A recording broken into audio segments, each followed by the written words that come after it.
Senatpr Rónán Mullen. I too would like to welcome the Lithuanian ambassador and to compliment your country on your stand in allowing Taiwan to establish an embassy there. And we support you, or many of us do at least, in your dealings with China. You have set an example for other small countries, and as we say around here, keep her lit.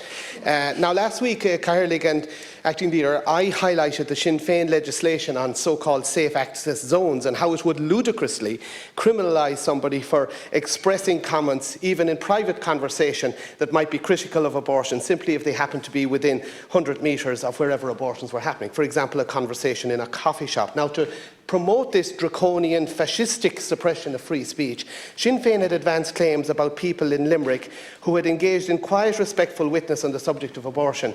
And these claims we now know to be untrue. But since then, we've also learned of a breach of journalistic ethics in the way the Irish Independent interviewed and reported on a conversation with one of the women involved in quiet prayer near that Limerick hospital. And I want to compliment Gript Media for bringing the mistreatment indeed, of Mrs. Antoinette Fitzgibbon to light. The Irish Independent journalist in her report left out the clarity with which Mrs. Fitzgibbon stated that she had no prior knowledge of the days and times when abortions were taking place in the Limerick hospital, an issue which was central to the claim made by the so-called Together for Safety group with which the journalist was apparently in contact.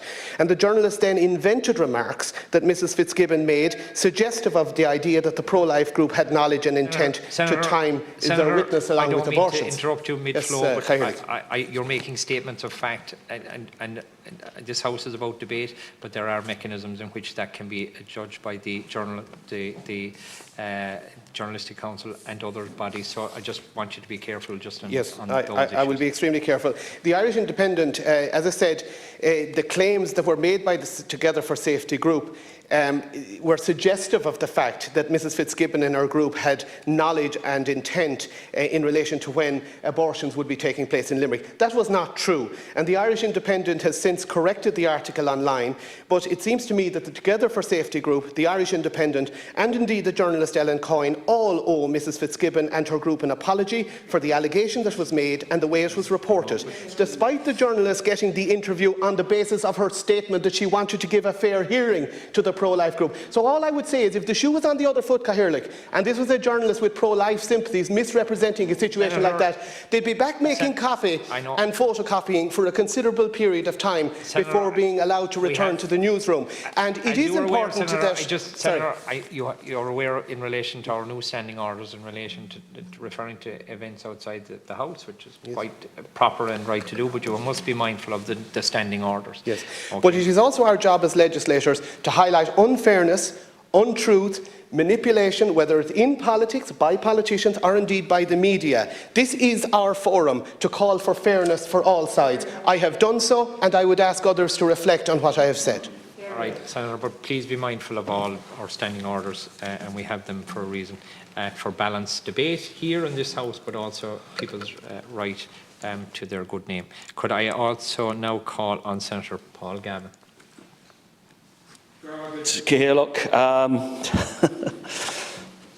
I think the words we just heard were, I want to compliment the Gript Media Group. Need I say any more, colleagues? You should say a lot more. You should start with an apology for the untruths you passed on in this House. There we are. There we are. Thank you. There we are. So wherever the truth comes from, let's okay. I'll let you deal with it, Cathaoirleach. Senators. Thank you.